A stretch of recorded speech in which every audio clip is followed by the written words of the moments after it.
তোমালোকে মন্দিৰ বা কোনোবা ধৰ্মগুৰুৰ ওচৰলৈ গৈছা নহয়? গৈছা?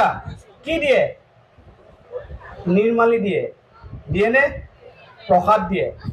গতিকে তোমালোক প্ৰত্যেকে এজন এজনকৈ আহা। ময়ো তোমালোকক 2-3 লাখ টকা যাতে ভৱিষ্যতে পোৱা তাৰ বাবে মই প্ৰসাদ দিম।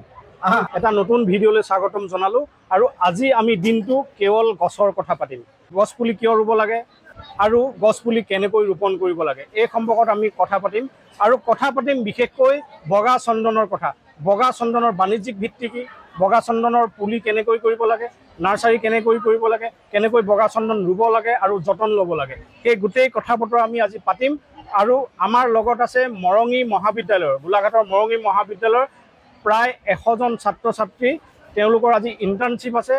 এই কাৰ্যসূচীৰ উদ্যোগ গ্ৰহণ কৰিছে ছ'চিয়েল ডেভেলপমেণ্ট ফৰামে। আমি ছ'চিয়েল ডেভেলপমেণ্ট ফৰামলৈ ধন্যবাদ জ্ঞাপন কৰিছোঁ। আহক ভিডিঅ'টোৰ মাজলৈ আগবাঢ়ি যাওঁ।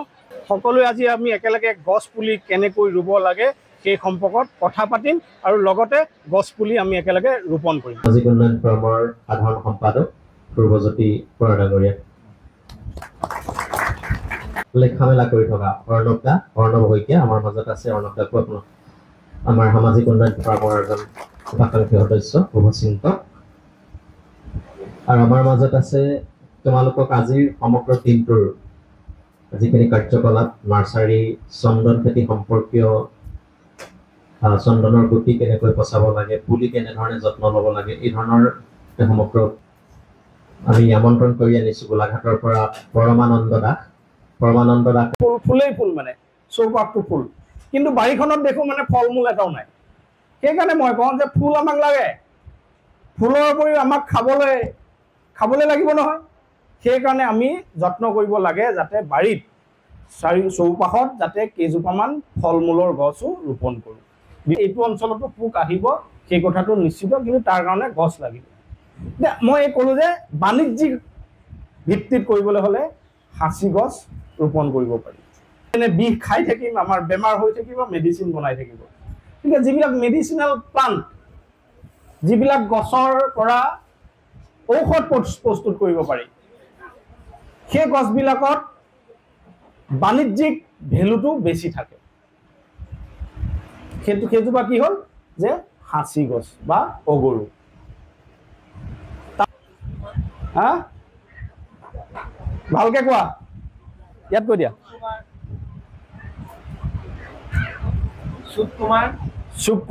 সুকুমাৰ এজনে পাইছে, 2টা চন্দন একেলগে পালে আৰু 2 লাখ টকা মালিক হৈ গ'ল।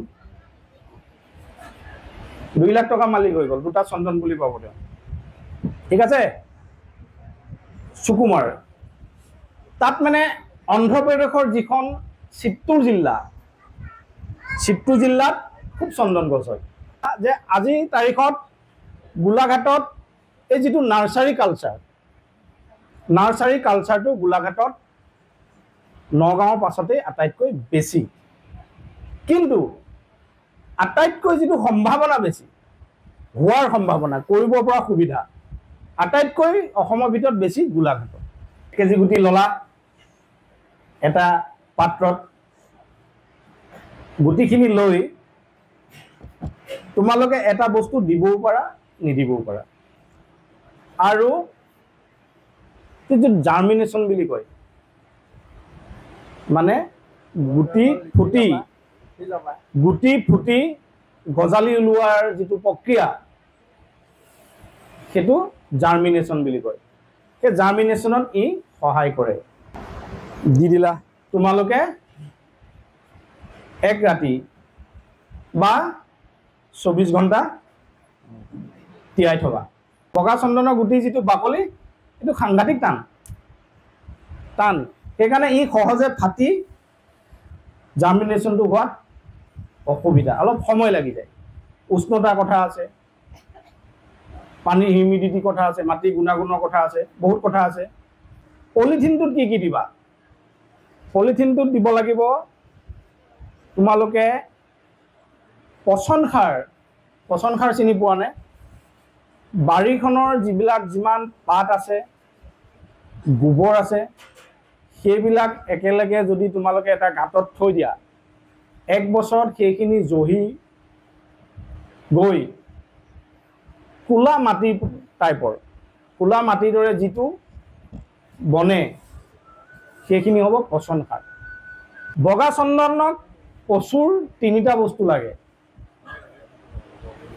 গম পালানে সেইটো হ'ল NPK 3টা বস্তু লাগে NPK কি জানানে এগ্ৰিকালচাৰ কাকা আছে N মানে নাইট্ৰোজেন P মানে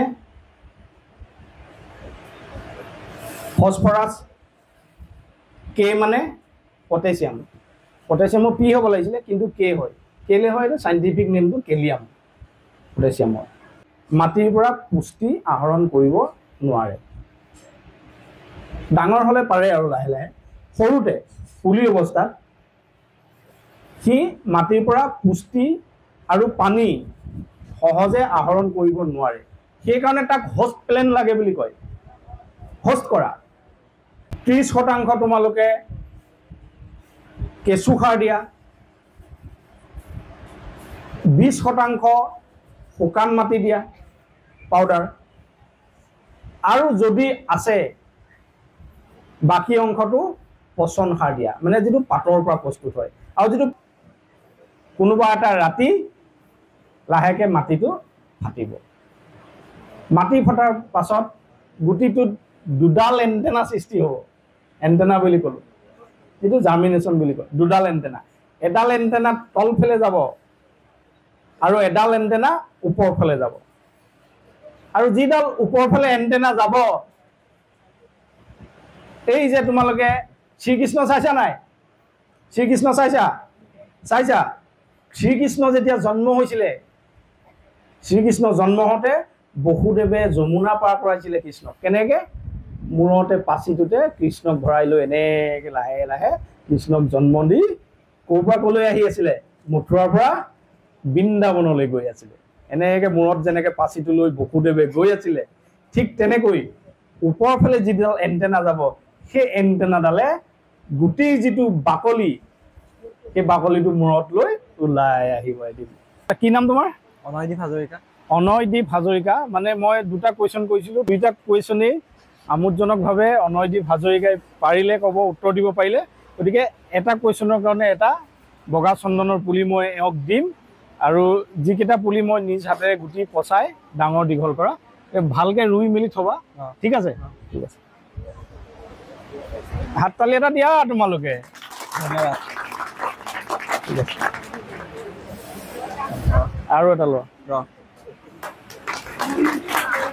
ঠিক আছে ভালকে ৰুবা ঠিক আছে যাতে উই নহয় উই হলে মানে কি হ'ব গছজোপাৰ ভিতৰ চোৱা খুলি খুলি খুলি খুলি খাই পেলাব তুমি আমাৰ বোলে ব্যৱসায় আনি মাটি কাটিলা কাটি দেখিলা যে ভিতৰখিনি ধুন ওলাই আছে বহুত টকা লোকচান হয় আমাৰ মানুহে এতিয়াও গছত যাতে উইয়ে নেপায় সেইটো যতন নলয় বহু ঠাইত দেখো কি ধুনীয়া আম এজোপা আছে আৰু আমজোপা কাষতে আমজোপা খাবলৈও ভাল দেই আমজোপা কাষতে কি হ'ল হাফলু হ'ল হয় নাই কি কৰে কোনোবাইটো পাৰিলে বোলে একদম ধূপ ধুনা দি বোলে একদম খেন্দু চেন্দু দি বোলে মন্দিৰে বনাই পেলালে সেইটো নহয় গছজোপা কি কৰি আছে উইয়ে তলফালৰ পৰা শিপাটো খাইছে গছৰ গুৰিটো খাইছে খাই লৈ গছে যিখিনি পুষ্টি পাব লাগে সেইখিনি পোৱা নাই কাৰ কাৰণে পোৱা নাই উইখিনিৰ কাৰণে পোৱা নাই মিহলাই দিলো 50-50 কৰি দিছো মানে কোকোপিট অলপ কম দিছো কেঁচু সাৰ বেছি দিছো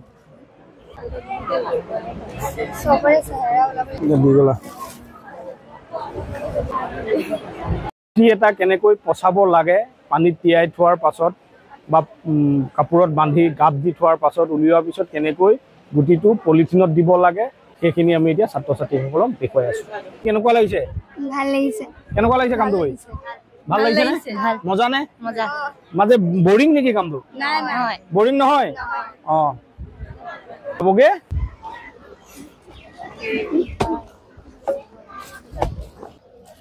গেছ ইভলভ হ'ব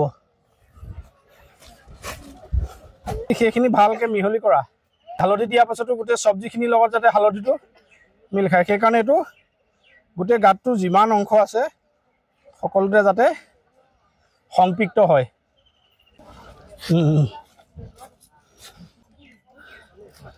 মাটিটো লৈ যাব। বগা চন্দন পুলি প্ৰায় মুখ সমান ওখ হৈ গ'ল, মানে 5 ফুট ওখ হ'ল। তা ইয়াত কি যতন ল'বলগীয়া আছে বাৰু তোমালোকে কোৱাচোন? গছজোপা পোন কৰিবলগীয়া হৈ আছে, সেইকাৰণে এটা ধুনীয়াকৈ খুঁটি পুতি দিয়া। খুঁটি পুতি লাহেকৈ এডাল কি কৰিব লাগিব? ৰছী বান্ধিব লাগিব। এইটো কিমান আঁতৰ কাটিও দেখিলানে? এইটো এডাল শুকাই লাহেকৈ সৰি পৰিব। আৰু 2 মাহমানৰ পাছতো মই এইকেইটা ডাল কাটিম। কিন্তু এটা কথা মনত ৰাখিবা, কাটি দিওঁতে গছজোপাত জোৰ এটা পৰেনে? এনেকুৱা ডাৱৰীয়া বতৰ, বৰষুণৰ বতৰ সেই কামটো কৰিব নালাগে। কেলৈ নালাগে? তলৰ মাটিখিনি কোমল হৈ থাকে, শিপাখিনি যাতে নলৰে, সেইকাৰণে ৰ'দৰ বতৰত কৰিব লাগে যাতে তলটো ড্ৰাই হৈ থাকে। এইকেইটাই মূল কথা। আৰু সেইবিলাক ভেঁকুৰৰ আক্ৰমণ হয়, ভেঁকুৰ দৰৱ ব্যৱহাৰ কৰিব লাগিব তেতিয়া। গম পালানে? তোমাক মই সুধিম, আজিলৈকে তুমি কেইটা গছপুলি ৰোপণ কৰিছা? স্যাৰ নাজানো, হিচাপ কৰা নাই। কৰা নাই? কি কি গছপুলি ৰুইছা?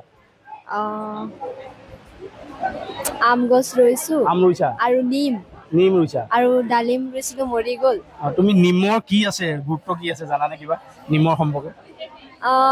কিবা নিম চুলিত লগাব পাৰে আৰু চুলি গজাব পাৰি? হয়, লগাব পাৰে, মানে চুলিত লগাব পাৰি, ভাল হয়। আৰু ফেচত লগাব পাৰে। ফেচত লগাব পাৰি। আৰু স্কিনৰ কাৰণে বহুত বেছি ভাল।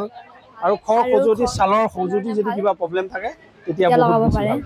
আচ্ছা, কিবা গছ ৰুইছা আজিলৈকে? গছ পুলি বহুত বহুত কি কি?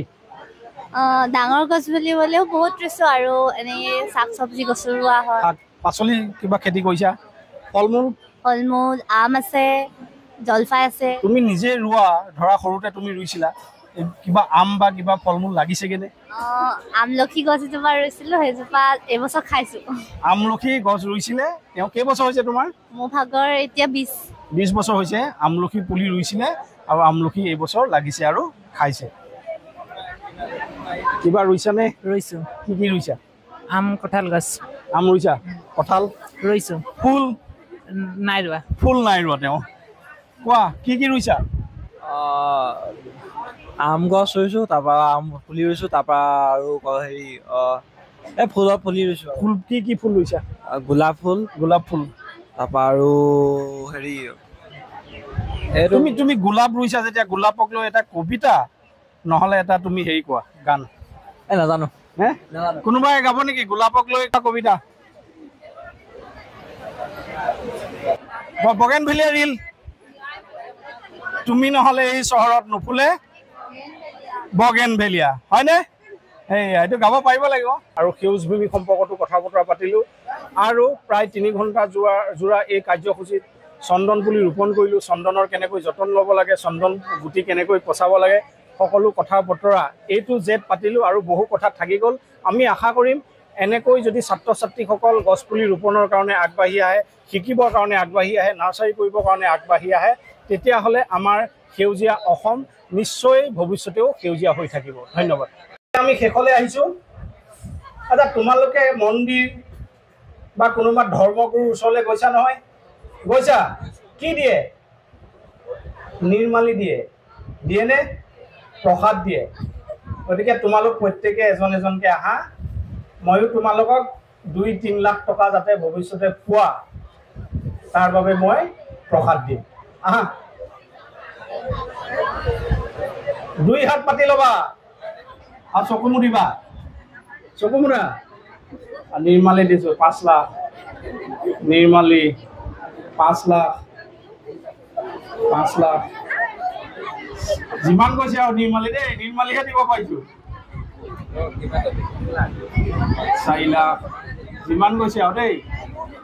ৰ'বা ওপৰা ওপৰি নকৰিবা। নিৰ্মালি লওঁতে ওপৰা ওপৰি নকৰে।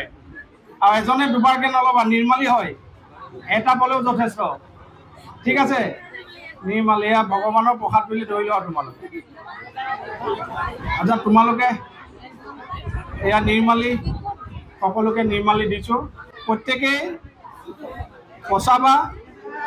যদি 5টা পাইছা, 5টাই যদি তোমালোকে গজাব পৰা, তেতিয়া গম পাম যে তোমালোক 100% ইয়াতে মাৰ্কছ পাইছা। নিজৰ মাৰ্কছ নিজেই দিব পাৰিবা।